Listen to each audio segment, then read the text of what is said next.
İmam Əvzai rahimehullah buyurur: "Mən özümdən əvvəlki insanlar gördüm ki, onların ehtiyaclarını Arafa günü saxlayırdılar ki, o günü Allaha dua edib ehtiyaclarını Allahdan istəsinlər."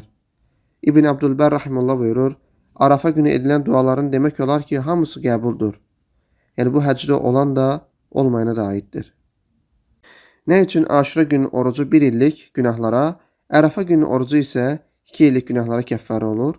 İbn Qeym rahimehullah buyurur, deyir ki, birincisi, Arafa günü haram aydadır.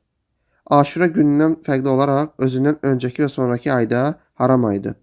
İkincisi, Arafa günü orucu Aşura günü orucuna fərqli olaraq bizim şəriətə xas olan bir şeydir.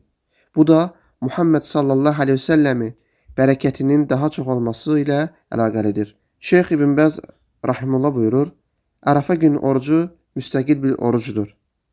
Onun çox əzəmətli fəziləti vardır. Uca Allah o orucla 1 il əvvəlki və 1 il sonraki günahları bağışlayır. Sufyan bin Uyeyn rahimehullah 70 dəfə həcc etmişdir. Hər həccində Arafa günü belə dua edərdi: "Allahım, bunu sənə etdiyim son səfər etmə." Sonuncu həccində deyir ki, axırda Allaha belə dua etməyə utandım. Həmin il həcdən dönür və vəfat edir.